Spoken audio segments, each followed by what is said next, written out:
I want to talk to my younger self for a minute. The less confident, more hesitant version of me who was always worried about looking foolish or failing. If I could say one thing, it would be your story doesn't start with playing it safe, bro. It starts with putting yourself out there. That means asking a girl out, starting that business, and quitting your job if that's what your heart tells you to do. When you're old and grey, you won't regret the crazy risks you took. You'll regret the ones you never had the guts to. Now, I'm not saying go all in recklessly. I realize that taking shots, especially those that might fail, create the stories that you'll someday be proud to tell. So if you're on the fence about making a bold move, consider how you feel at 85.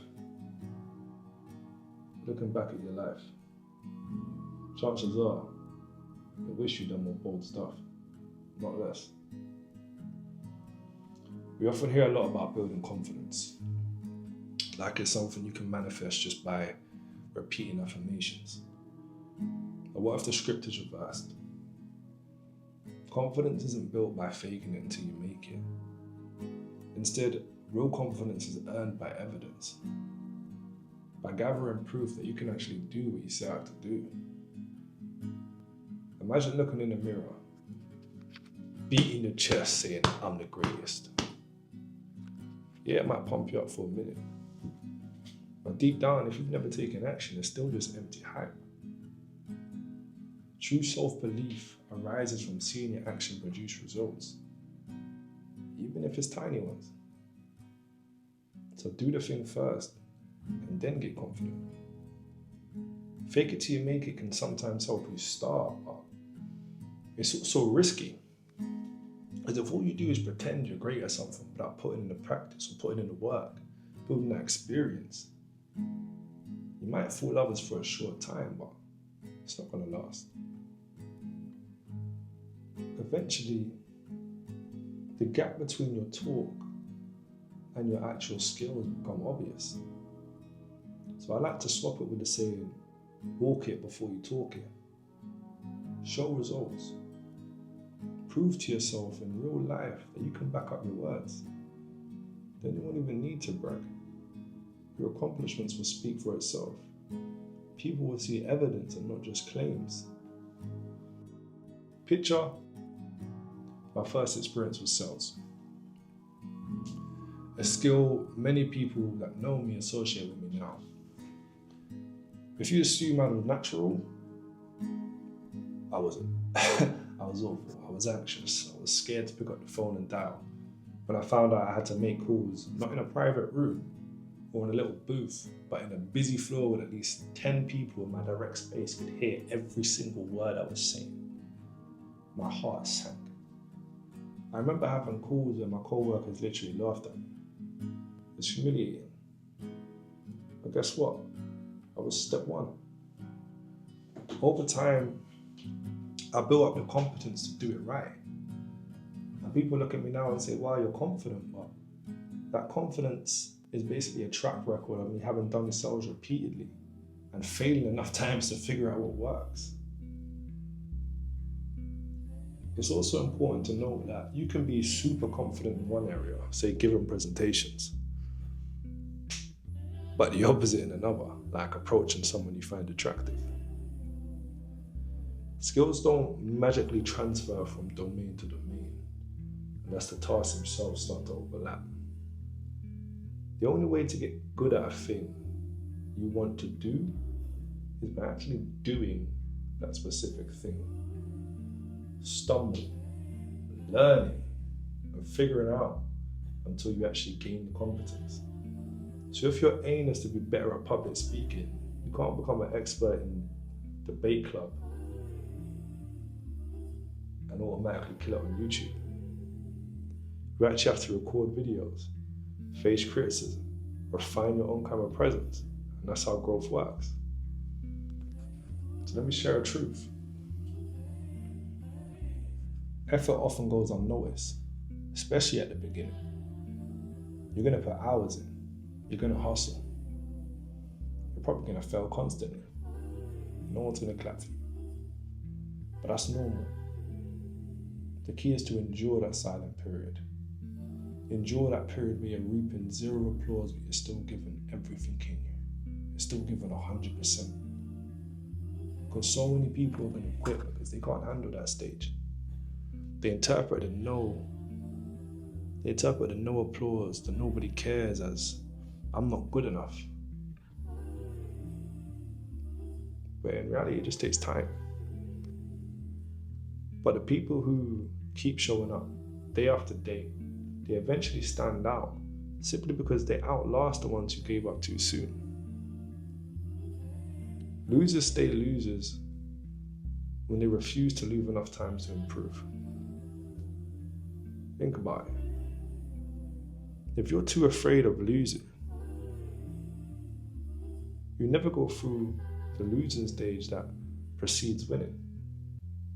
And ironically, that's why you remain stuck. It's the paradox. You become a winner only by risking losing multiple times until you get it right. The skills you develop in one domain doesn't magically solve everything. If you want to be a top-notch coder, practicing dance routines won't cut it.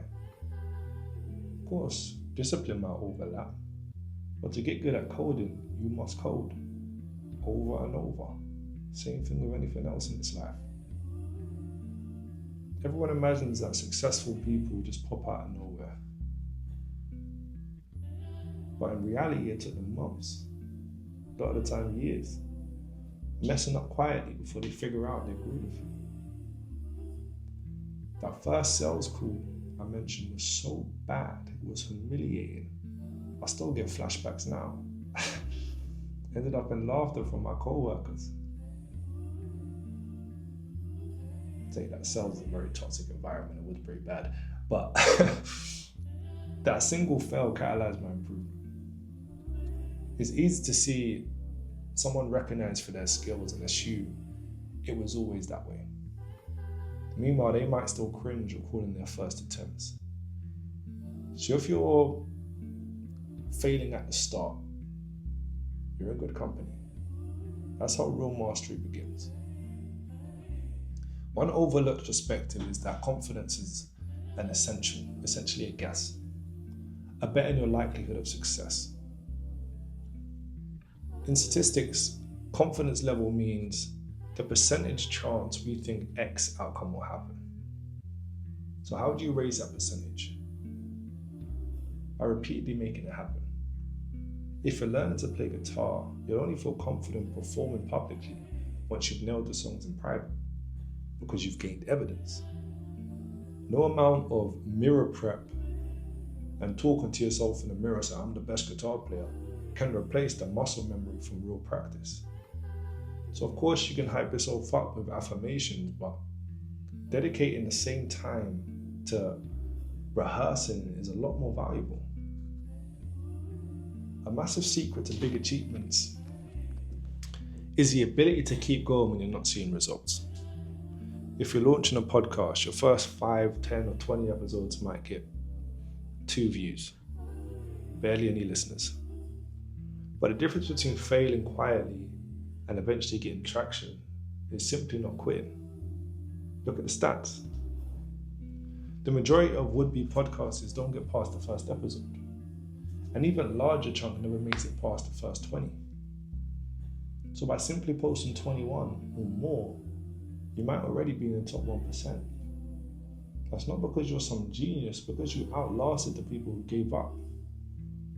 And when people say try harder, they're often telling you, keep going even though you're not seeing results. The price of excellence, especially in a culture that craves instant gratification, has never been so low. Because so many people want quick wins. So just by staying consistent, you give yourself a better chance than most. So the next time you think, I've done enough, ask yourself, do you see any tangible payoff yet? If not, keep going. There might not be an applause right now, but as we said earlier, a lot of early effort often goes unnoticed until it doesn't. Now listen, if you dig into the backstories of content creators, entrepreneurs, or anyone that's done something amazing on this earth, you'll find that they spent years of practicing stuff, years of producing, and no one ever paid attention to. That was me with sales. It's me now with content creation. My last video got 0 views and it's been 24 hours. You're gonna fumble. You're gonna revise. You'll get a couple of supportive comments or micro successes that keep you afloat. But over time, you refine your craft. Then one day something hits and people assume you just become an overnight success. But the vital point is, even if only a handful of people care about your early efforts, that's still a chance to improve. Think of it like practicing for a small crowd. Over time, your performance skills expand. If you eventually do something noteworthy like selling a major company or landing a big publishing deal, people will look back at you and say, oh, I guess they always had it. But you'll know the grind you put behind the scenes. You'll know the amount of work you put in to get to that point. Some people might see me now and think I come off as very confident. But that's not some inborn trait. I was full of anxiety. I was the most nervous kid you'll ever meet on this earth. I genuinely remember having panic attacks most of my life. But it's something I gained because now I have a backlog of proof from sales calls, from in-person interactions where I forced myself out my comfort zone. So if someone doubts me, it doesn't bother me anymore. I can refer back to my track record. Because that's the sweet spot. Not needing to defend yourself verbally because your results do your talking. So let's say you're a personal trainer. Imagine you've helped 50 clients transform their health. Someone comes up to you and says you're inexperienced. You don't know what you're talking about. You're just going to be like, eh? Because you've got 50 success stories in your corner. That evidence nullifies their outside opinion. Because when you rely on genuine results, you move past confidence into something closer to certainty. Because you know you can deliver because you've done it repeatedly. Now, this is especially relevant if your work or your passion involves teaching others or offering services. People might buy into your message not because you're cheerleading them with empty hype, but because you speak from a place of actual know-how. That's why the brand new real estate agent might feel shaky when they've closed 0 deals, but the veteran with hundreds of sales behind them is calm because they've navigated every scenario. And that's the difference between confidence built on daydreams and certainty built on practice.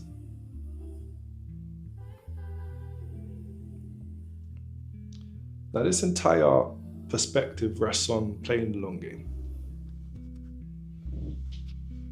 If you're always chasing quick wins, you might never build that backlog of proof. Real mastery, whether in business, creative fields, sports, personal development, just takes time. So you have to be okay with the possibility of your first 5, 10, or 100 attempts being unimpressive. Meanwhile, your growth is compounding. The more you do, the more you learn. Eventually, you might have that big break or a lucky moment. But that's usually a culmination of a ton of behind-the-scenes effort that no one noticed. A crucial reframe is shifting from outcome obsession to process obsession. And it's hard to do. But instead of measuring success by immediate results, measure it by whether you're doing consistent work. If you commit to uploading 1 new podcast each week for a year,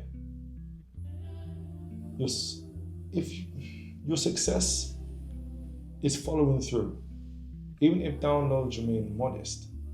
Because after that year, you'll be miles better at hosting, editing, and promoting than you were at the start. This approach spares you from emotional roller coaster of, Only 10 views this week, why bother? You do it because each attempt is a rep. You do it because you're honing your craft. You're creating evidence for yourself. Over time, the rest will tend to fall into place. Look, if you're not willing to stick at something for a while, you won't get good at it. That's just how skill acquisition works.